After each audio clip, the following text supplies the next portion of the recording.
Assalamualaikum warahmatullahi wabarakatuh. Di slide pertama ini saya mau perkenalkan nama saya dahulu. Nama saya Abdullah Najib Raharjo dari NPM 381 kelas M Prodi Manajemen. Di sini saya mau mempresentasikan tentang industri olahan ikan frozen.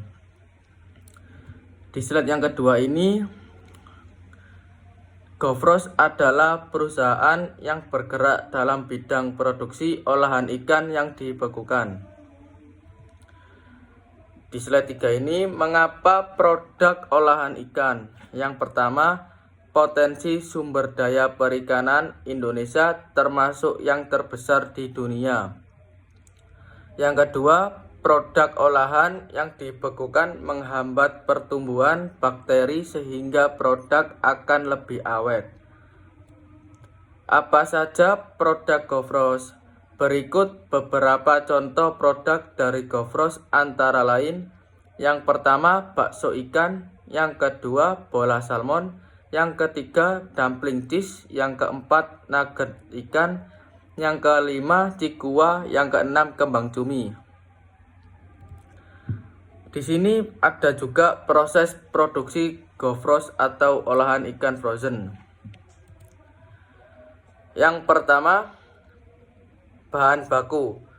Pengambilan bahan baku dari produsen bahan baku lokal untuk meminimalisir biaya transport serta mensejahterakan peternakan ikan lokal.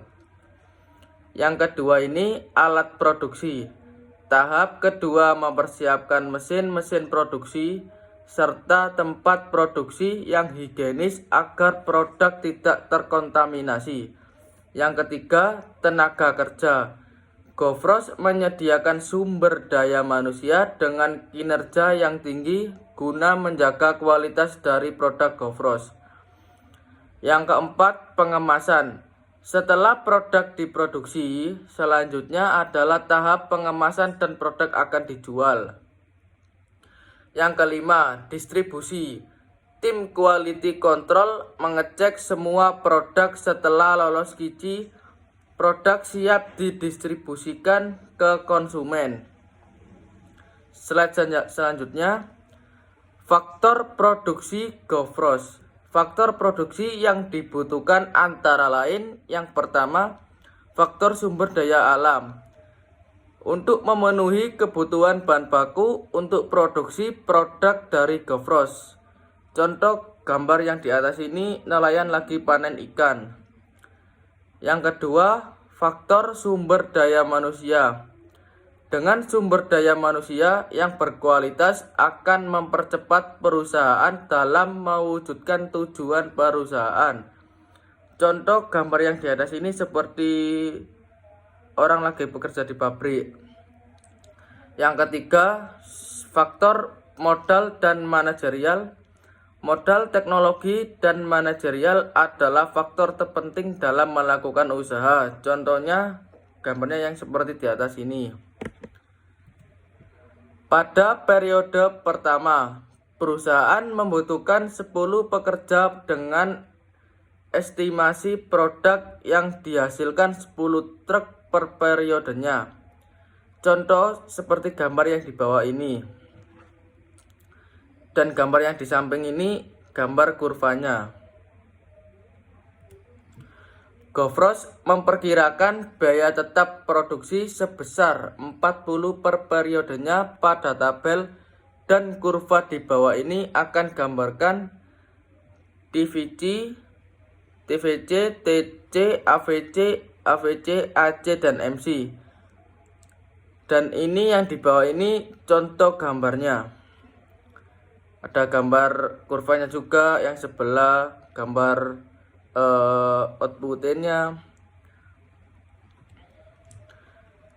Dan di sini ada juga keseimbangan produsen. Kondisi ketika produsen tidak berkeinginan mengubah jumlah produk yang mereka jual dalam harga tertentu, GoFrost akan mengontrol kondisi keseimbangan produsen dengan mengontrol produksi produknya untuk mencapai kondisi pendapatan keuntungan yang diterima sudah sesuai dengan keuntungan yang diinginkan dan sebanding dengan biaya yang dikeluarkan perusahaan untuk produksi. Di sini juga ada manajemen risiko. Risiko merupakan adanya suatu yang berdampak buruk baik pribadi maupun entitas usaha dalam dunia bisnis.